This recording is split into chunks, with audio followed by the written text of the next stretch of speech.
Scooter with the Great Michigan Bush Company. We have our first forecast for the eclipse on April 8th, and they're not looking good. Stay tuned and let's take a look at them. When we go on the prognostic charts the day before, so this would be Sunday at evening, we're looking at a high pressure system sitting over Ohio, Indiana, Kentucky, Tennessee, with a low pressure system in the Great Plains, in a cold front extending down into Texas, with Texas being rain covered all the way through the eclipse path. That leaves the whole Midwest and Northeast clear on Sunday. But as we go into Monday, we see a little different story here. That low pressure system moves a bit to the east, not too far, and the warm front coming off it extends over Chicago, which would likely push clouds up into the Indiana, Illinois, Ohio, Tennessee area, and the cold front not moving much, staying down in Texas, leaving rain in Texas. Right now, it looks like our best chance for a good eclipse would be in Ohio, maybe Pennsylvania. So where I didn't want to go because of eclipse times, but I've always said I'm going to go where the weather is good. I don't care where I go.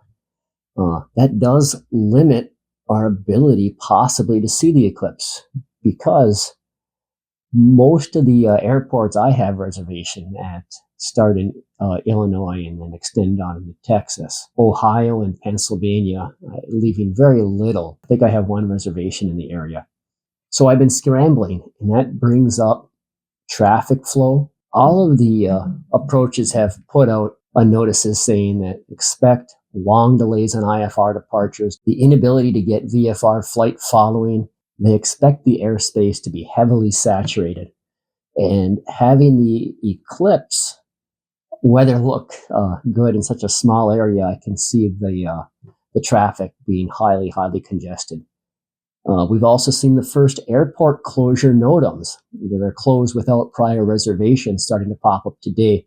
The earliest the FAA was going to let people send those was 7 days, and they're popping up already. So pay attention to NOTAMs. Be sure that you don't try to fly into an airport that's NOTAM closed, leading to the problem with reservations. A lot of these airports are no longer accepting reservations as they are full to capacity.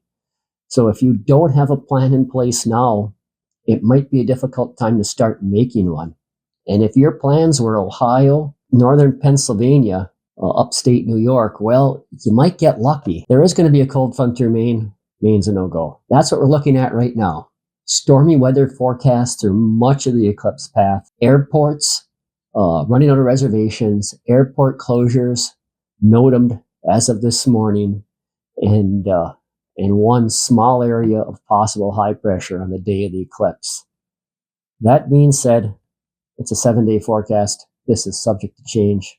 Forecast low pressure system could move slower, and it doesn't have to move much slower for the entire eclipse path to be clear, which would be ideal because we'd all get to see it. Anyway, we'll give you updates as this moves along, and hopefully this forecast doesn't hold true. Thanks.